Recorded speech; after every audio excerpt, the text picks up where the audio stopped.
na mfonina mo hye no mo fa mfonini ngo so na yenhwe ne ekoso wo ho. Members of Parliament control the constituencies to a large extent. So I thank the over 60 MPs for their strong support, says Dr. Mahmoud Bawumia. Yente Bawumia samo kan was members of Parliament, one more control constituencies.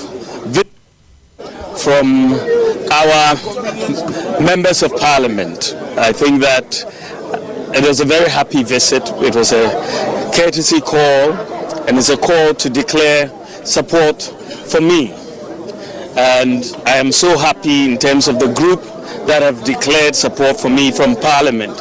Now amounts to just over 60 members of Parliament, and we have 88 members of Parliament, and so that tells you that a very significant number of members of Parliament have declared their support for me. I just want to use this opportunity to thank all of them. The leader of the group here is Amprochum, who coordinated this, the MP for Mampong, and I believe that this is going to be very, very important because the members of Parliament, as you know, control the constituencies to a large extent, and I'm very, very happy for exactly what they have done today. Okay, Dr. Mahmoud Bawumia, na John Intim for your Reverend. One also kind and assembly say it will be a major advantage for the MPP to present Dr. Bawumia, who has already appeared on the ballot.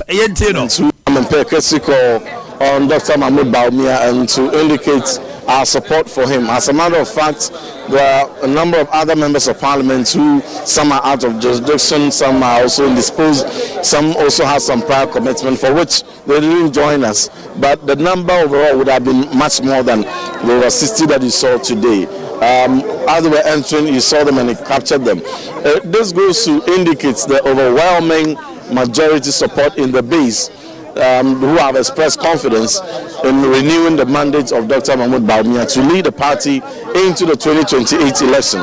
And I think that this decision is very sound. It is sound and it's consistent with the voter behavior of the Ghanaian. Okay, Antino, Reverend Intim for John Amote Nkano.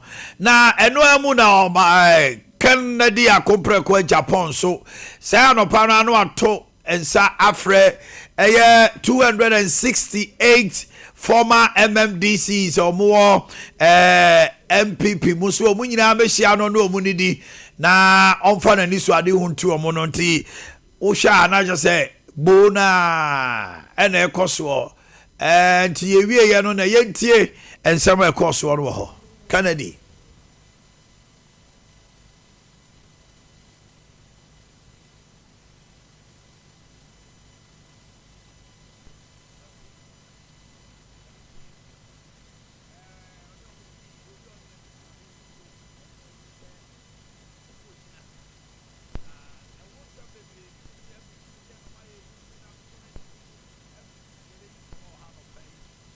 Come on, Hanope. EC rules out rerun of Ablekuma Parliamentary polls for now. When you say Ablekuma any process. Aware that they are getting. So I know from next week we served with any process. And as I said, the police has made us aware that they are getting the advice. So I know from next week we'll continue to engage them and we'll let them know maybe we want to do it on this particular day. Once they are ready to provide us the security, we'll just proceed. So again, from the side of the Electoral Commission, we are ready to conclude the process. Thank you. Okay. Dr. Kenneth Ashigbe is demanding an immediate investigation to the alleged attack by the Ghana Police Service on Dr. Hannah Bishu. It's all had to do with the fight against Galamsey incident. It is a symptom of the lawless epidemic within the mining zones. Gun-wielding gangs now operate with terrifying boldness, and if this government does not act decisively, no one is safe. This justifies our long-standing demand for a state of emergency in critical mining zones, enforced by military presence, drone surveillance, asset freezes to propose just a few strategies. Illegal mining areas, in our estimation, appear to be a training ground for mercenaries that threaten the national security and stability of our democracy. So a state of emergency would empower the security forces to nip this emerging national security threat in the bud. If this is not done urgently, the repercussions will be dire. Okay. MPP needs a strong party to produce a president, not just a flag bearer. Patrick Yabuama. Yentie ono so nsema ode tuja.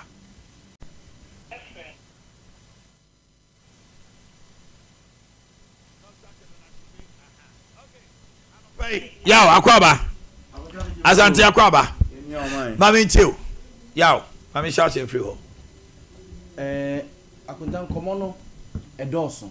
But me share from the NPP Enra the see ye ewo mo party makonta discussions bi akoso NPP party and eye me nwanwa se baby a ye gina ene se ne oman no enema esi eko ne NPP party ne baby o mu gina empanimfo bi se bi NPP party the obodi an se eye party a akrachefo ne awrabafo ne akukudam and before the pebi eye argument bi difa baby medwene ho amenti ase one eye say akota MPP party ni say baby a omo ejina no omo wo problem bi essence omo kom sa problem no so ma enye mfiri ho no mo a say omo ye omadwene say the next 2 years omo de beye omo police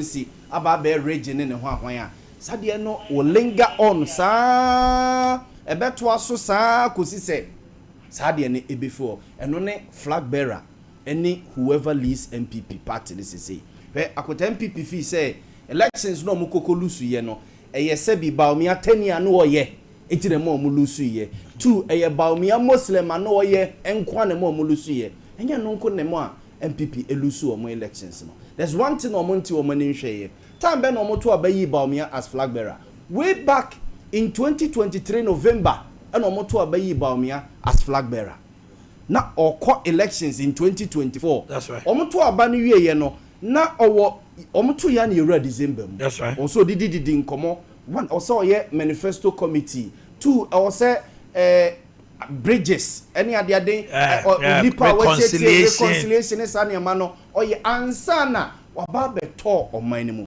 that time na NDC akoto about 3 years omoto abayi dwomama in 2021 that's right over 3 years na mama to kroyimu ben prensa 4-5 times oko nyina no attack aban no na o attack aban no policies na ordinary de esoso atudwa na obi ase o why aban ample time to present the issues to Ghana for enu nteduru ba bia obeto 24-hour economy asem tu mu no Ghana for the home komo be afi that time pass one kwa kotie the MPP for mo dey ba even MPP busam say MPP policies for mo dey ba here in 2024 e bi ne dey but ye kai Mahama dey because Mahama enya ample time to discuss anema no with Ghana for so NPP mo call elections mako 2024 elections am candidate amu yin no yes no ye teni yes no ye muslim amu fi say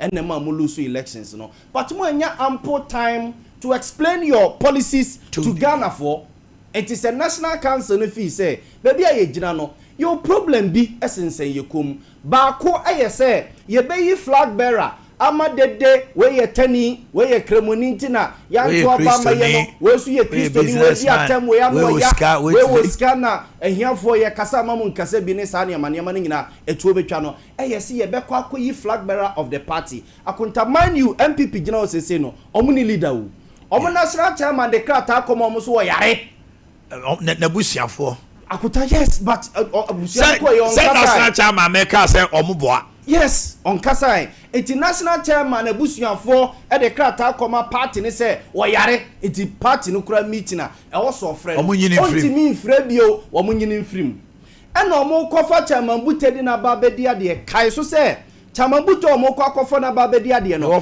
chairman bute ka kire wiase nyina say ono no first vice na okono onko bio because of he say wa fairly as a national officer of the party or the party na akọ elections omo elusu from ti onko bio enti party na samkra na wunhia ne bio all of a sudden omo kofa chamabute na babedi national chairman party ni fee say there be nipa no mo say ye lusu nti as a party no asamkra no ehia ne bio apɛ ne ba bia kwa akotena sa nipa sa ye de ne ba be lead party no enti party no egina crossroads one omo ni pani say pendifo wodi omani omo national chairman omo koto abama ne yare enti ekwa kofi obi aba bedi na de say nipa no so no ase obedi ase woni ema omo koye omo national meeting yikra no issues ba ho ema yese mpanimfo bi bam say no omo man enche meeting constitution no yes na omo nko omanim so enti party no ba bi omo gina sese no enyina ye enti so munya candifo ntam kra no a ebeboa wo mo dede ekoso ya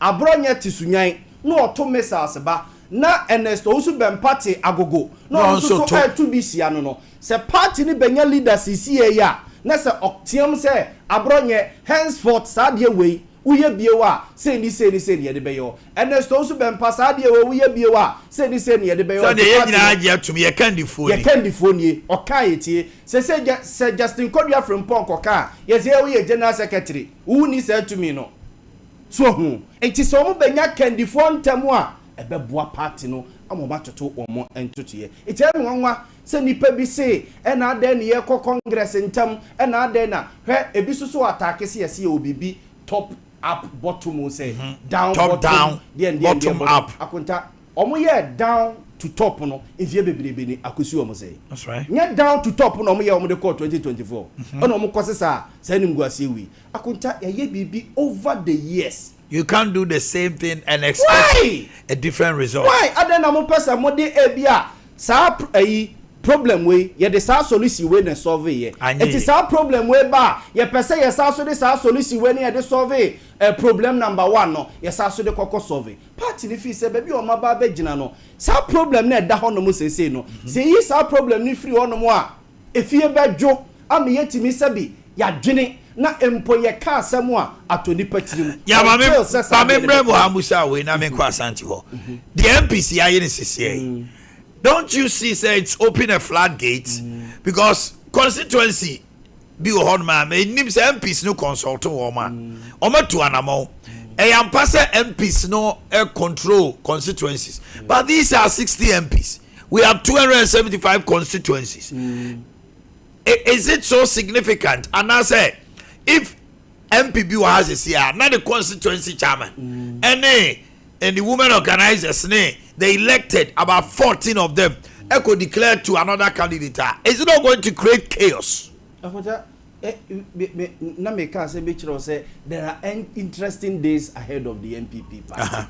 Since almost 6 months, almost 6 months to elect a leader of the party. I could expect more of these things. Canada Japan share DCs 261. Canada Japan share DCs makumaku 261. Ewo en. Anyone have a dinner will say lunch will say the share omo 60 DC 60 MPs. Eso so say omo pese omo share ba omo so makwa share no. Itakuta interesting days ahead of the party. People would declare omo stance.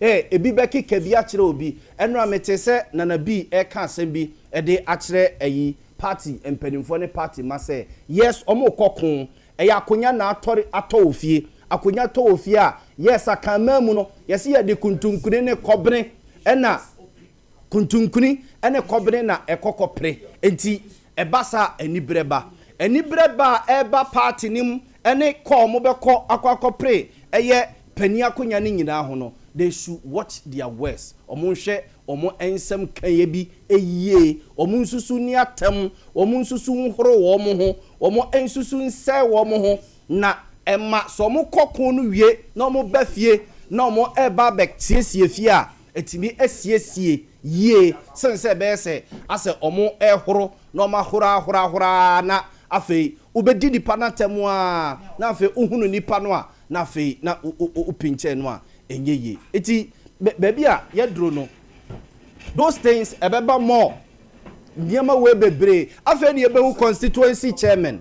Ye be hu constituency chairman a omo ebeba bonti aba be kasa. Afa ni eba be hu constituency secretaries ya. Omo ba bonti aba be declare omo stance police station fo a omo be ye press conference aka kire yen say yen police station fo a ye wa ha say no ye de efi say ye nyina ye de vote on block eko e de ama candidate we eti ye be expect more Asante Akwaaba Omanhene Akwaaba ya de na okay Asante ma video Omanhene dey to be frank with you the course no I'm just confused the way I'm all running party no say that never see because Omanhene share party na kwa aba akwa kodusu with this about permanent defeat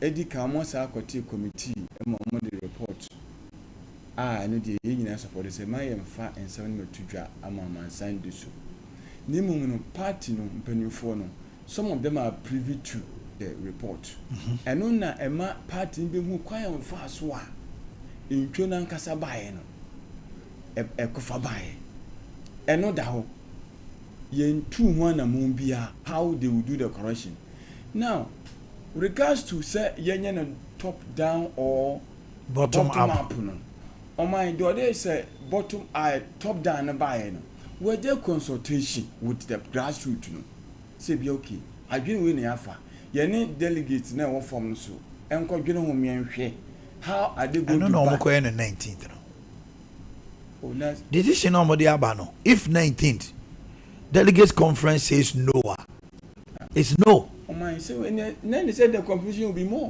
David eno there yeah they call the delegates go Asante affair neck should have an agenda and a reason why I call delegates conference then nkomo yen call delegates ni nko wie okay now for delegates conference I didn't know for when you call a meeting you call a meeting with an agenda yes agenda no an agenda they say almost late 31st January as maybe as election day they are going for delegates conference if they go and the conference says no yempa they have to go and bring another agenda for the conference to take a decision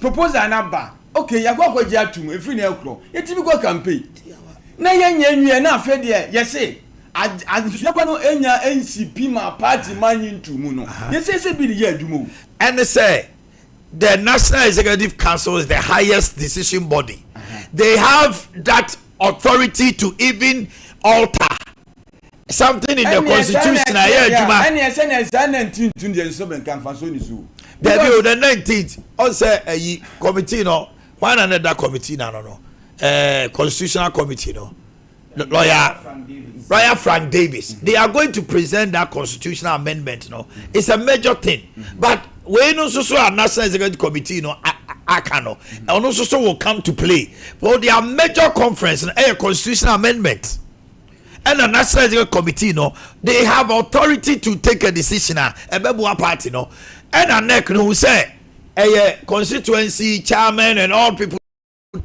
and the packetwa all regions they are the highest body and on the CIA this decision by no National Executive Committee ifo say constituency for an national executives National Executive Council no the highest decision body it involves all MPs near the now say na MPs na ka 88 and 60 I could declare you do say aka 25 aka 28 25 because 3 wo mu so almost pebi me ensa so pebi abrane champon okan ku edutwum ya boama so aka 20 aka they say ya dey say na where you anim aka 20 over so about ya boama they say mijina Brian ya boama so sir the highest bidder the highest bidder na Abuja we dey get the highest bidder emu odin ho ba something we so etino o mine eti aka 25 and I suppose and you crack as a 20 for joker say some of they will be more than this o sister you go come be more etino we no sister ni nyina ja to say omo they invited Baumio empo na enye Baumia na eto ne sa Omo dey call in the office. Omo na call no ho say papa ye declare ma. So but me dey say ka obaga so onye boni bia. We are told to say Omo say say anopa no Kennedy Asia all MMDCs no. And Omo so say oh Timmy. You see political conspiracy, don't joke with it. You have done communication. The point is that can be invited to be and now you say the discussions has gone for some time. Yes. Now, so I don't remember. It is how you need to hear we it will take the shine. Me too. Na MP way. Wouldn't be otis so unia be now wouldn't better 10 minutes. Most organize mo say. And then one kakra. And that is a conspiracy. I mean, I know what they say. Yes. They had planned ahead. Oma planning ahead. Now I say almost a can be really now. Because in that case, can call for no. Oma nya to abani biana. This is and this Oma nyina. Omo kwa konchi sa expansion omo gituma this is no ne ministers former ministers ne beto bi. Omo gituma eno ti na ma who be here Kennedy. Ono so strategically we share omo. But former DCs no omo koja amendment we tumu a ye de omo beka omo a eto abadada no e de omo beka ho so na expansion aba so media o ma me di wie kra me hu ni say we there like we were saying the floodgate is opened from the constituency obi oto ababia be ha say nanim so we there who you anim so a who you anu asa bompa say nipa okota na chi no obewene definitely no forget it get retaining your seat or whatever and will be very very very difficult. And I mention me who say some can say expansion. So expansion aspect you can you know one. I don't know what koye no. There be expansion ni person ni per 208,000 say I to amba no. They say o expansion me pe be kan one na. And I make say omo ye expansion na based on sa enyintumo no. And a National Executive Council they be say new expanded you know omobeto aba we bia na say omobeto aba or constituency and police station that decision will also come after what you say because you see album ne da ho when them say bi mu fi say album no was done to favor Baumia and the man win here and to mu fi say we no primaries we no say omo this album na but who doing a ganche police station executive or no wakwa aba we win here the din ballot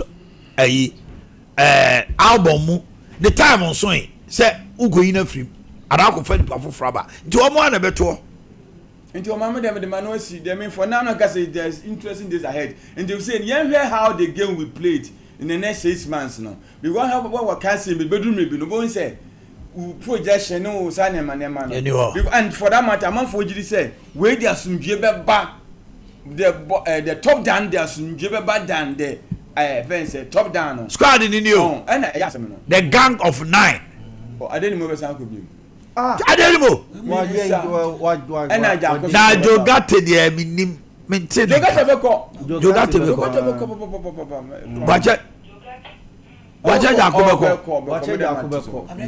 Kabla Japan declare the presidential next week now why ni Blaya mami tio boama baby ade bia bobo ba na ehu Blaya wo jina trimi na se yempe on bata enyi sakola ni biemu I would see na ohumi na Blaya e di asem nefe bo make it when you pass here ate bi ni say ya ana boama so petron so no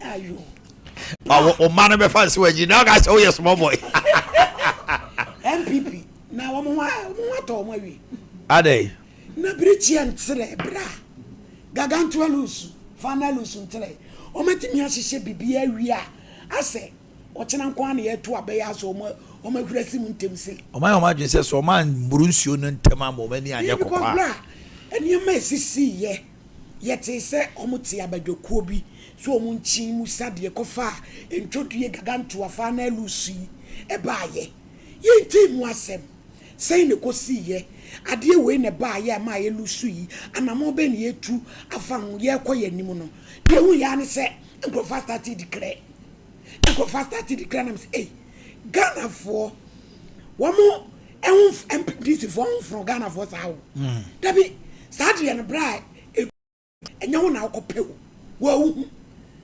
wo Ghana for ni komodiem womo fuka wo mu komodiem social media nkomobo wo aban na wo ti so na hu se da bi ati wo medi so but still Mahama is the hope no ejinamu o Mahama is the hope ejinamu a is the hope said you amu chima His Excellency John Dramani Mahama to abama omu nya nu ya ho sa enu hu bia mai wo mu chinamu eti kababu MPP se omu to omu bo no omu hihye omu niema na se ade no se Ghana for na twene yes dania nyompo na beka wa uti wa hu oyi no omu wa yam hihye bi se said sane emabunu bi etai we yechita we echi oma hyase no se gina mu be mfie menu a omu ntumi kura anhyehyɛ to omu ye ne sesi ai what I say oyi ne te se ntokwa bi ahyase wo fie na mpanifo atena se da bi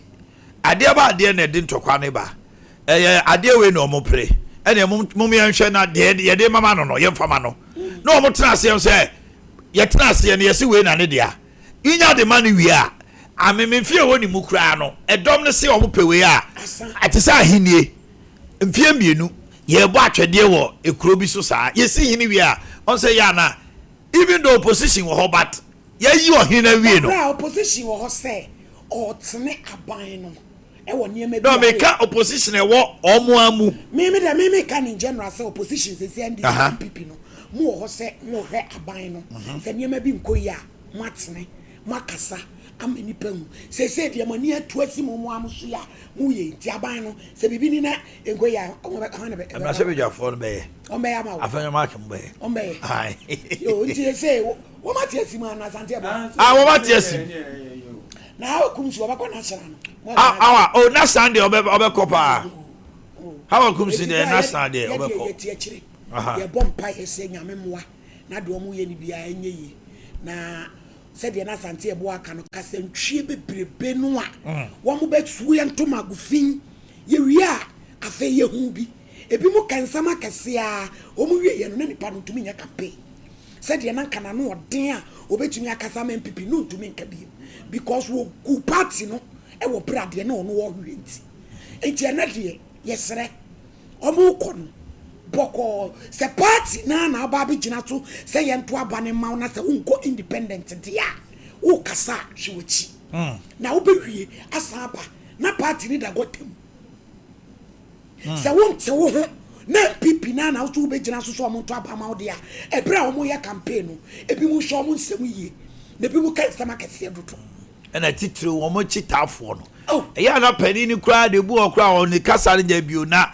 abrantie bi so oye kasamafo maken baomia ya aboama hwanhwan otrase a ase waye na dwen se ogu party no ye wie so ana party ni sia na aka ho ena no na me chekere de Japan ibi na okase the birthday Dr. Baumia friend no kura aweshi no ma di omo nkomo na de obisa ne se echiritafo no so and I'm saying, pass papa who can say, not just say, Baumio, Credit Japan. Never because of one ewo asudi because obi out who say, dear Yana, and Lantini be and bra. What's who?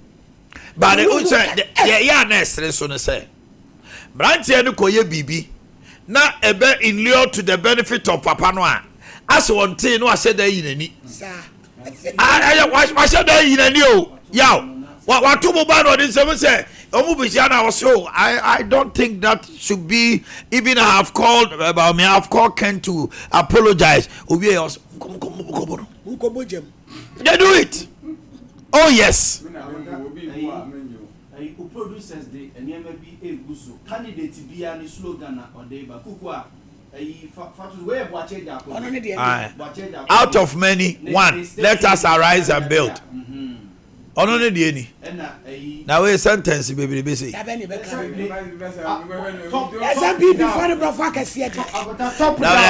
out of many one let us arise and build and to obi so there dey na kuku afa Big Joe ne Joe is coming for no so to so Big Joe ne why Big Joe ono so and wise ana now Big Joe is coming. Tell someone to tell someone. Yes. Okay. Who's the MPP? The Omo Yade power with slogans. And I know I don't tell about it. Any acronym. Acronym. And I said I don't tell no. I go so. I can why be one to be. Big Joe na the Big Joe. Baumia DMI. Big Joe Baumia DMI. Kennedy DMI. And Mao said Baumia is still maintain. I want for be a question. But him can 2028. Can 2028 yeah. And na me hu Brian so ye mama hwe ne. I was some wa onim Brian. Brian. I was your campaign manager. Or your campaign manager. Okay. MPP for ensem egu apaso. You go na ye koba na ye Friday special and na gini ni wa ha. Eti ene Brian 2020. O se wa charge dinner ye ba ya me de topic ne betudwa ye be di nkomo am obi aye ne research no we ne ma mu ye say Ade they just say me grab my oh what's the one na na sante wa de onga so odwe no ye Oni ayi ni kobo. Oya lo ase campaign.